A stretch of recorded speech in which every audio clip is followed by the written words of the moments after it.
kısaltı, önce onun hayatı, ağır ve keşfetmiş olmuştur.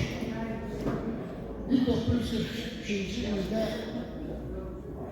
Vatan Muharebeye gidəndə 35 yaşlı anımla 5 uşaq qalmış, böyüyümüz Hasan'ın 12 yaşı, mən isə 6 ay olmuş. Və onun əgər siz ailede poemasını oxuyasınız, görəcəksiniz həqiqətən ailede. Oxusanız görəcəksiniz nə qədər çətinliklərdən keçmiş. Mən bircə şeyi Hasan müəllimdən onu demək istəyirəm ki, mən şəxsən fəxr edirəm belə bir qardaşım.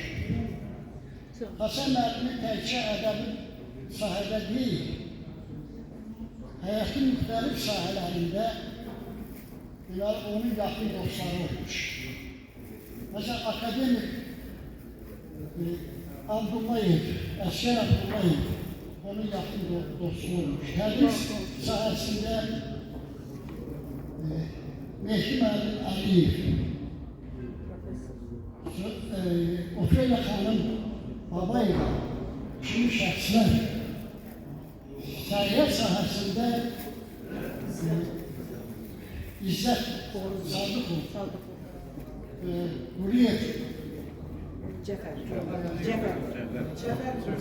Quriyev kimi şəxslər, həkimlər həqiqətən onun əsl dostları. O öz yazılığına görə onun jurnalist və şair dostları adı çəkəndə birinci növbədə Ofeliya xanım Babayeva, Rafiq Odayı, Rafiq Əliyevi və mərhum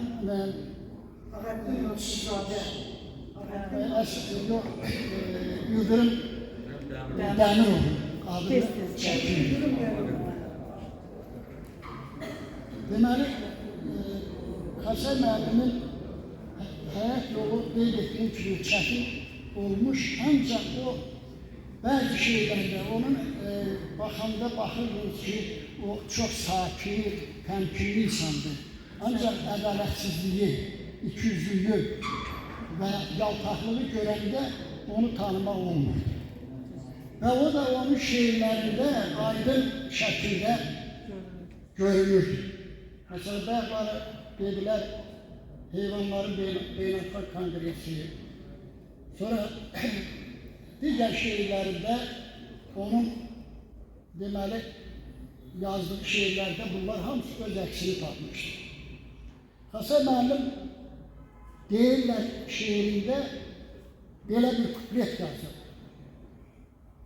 Hasayan, gün keçib yaşa dolmuşam, dünyada bir şeye çok şad olmuşam.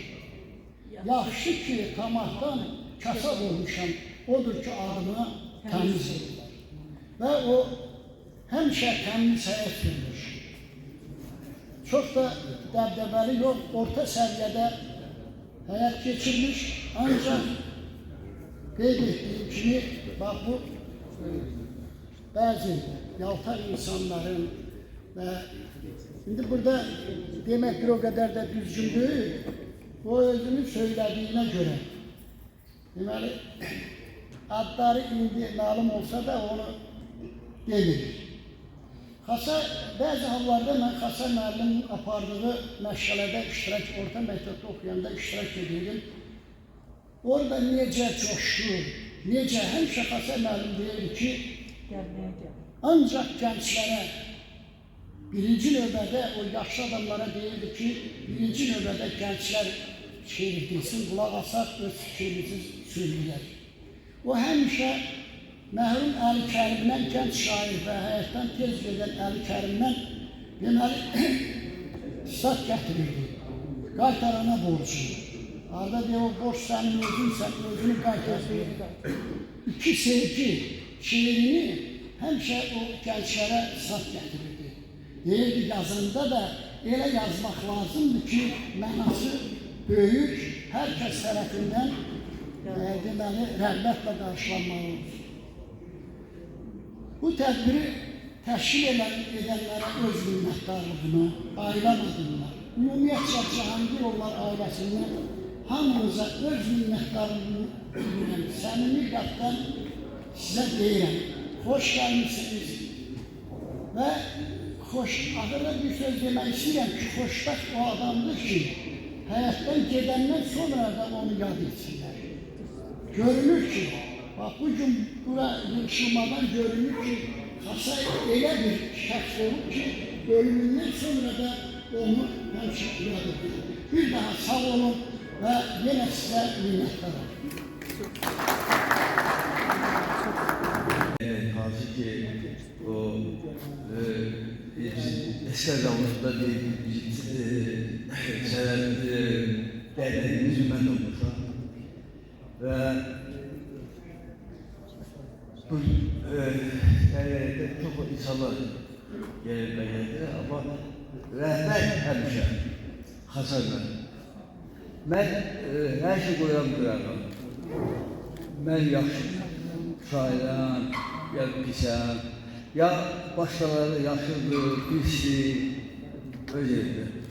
Əsas mənə yadda saxlanılan onun insanlığı. Xəsən mənim əsl rəhbər, əsl və sakit ürək, mən o söz bilmiyorum. Biz onlardan bizler bir yerde uşaqlarla, üzümlərlə mədəni bir şey danışırdılar, yaxşılar içirdiler və acı bir şey. Ben özüme gələndə bir dənə bir şəkil yedim. Bu şəkil heç kəsilər oldu. Deməli, bu bizim deməli Xasay müəllimin dərnəyinin iştirakçıları. Burada təkcə səhv eləmirəmsə, buradakı şəkli olanlar da cəmi 4'ü dünyada var. Müəllim Mirza Can'dı, sonra Rafik Sami, o da buradaki İslam Türkçe. Bu 4 nefer. Ev müzeyine koyarız da Süleyman. Ev müzeyi düzeldi. Mesela ona göre, yok bu ona göre, ona göre ben şehir demeyi bacarmıram. Şair de değilim, şair değilim. Ama geldim ki bak bu, o üzüm gibi bu hazırlanmışam, orijinal da, bu kopya böyle. Rəhbərlik məqsəd çəkir o vaxtı və bu insanlığı nədən gedir? O hamıya gütal verir. Mən cavan olsaydım, çox məndə yaşırdı. Hərdən yaşırdı.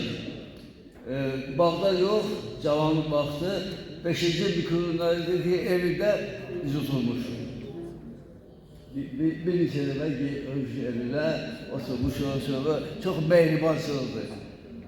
Sonra da mən ədəbiyyatımdan uzaqlaşdım. Amma bu şəkil, mən onu soramadım. Sizə buna hər şey, məsələ gətirdim buna görə.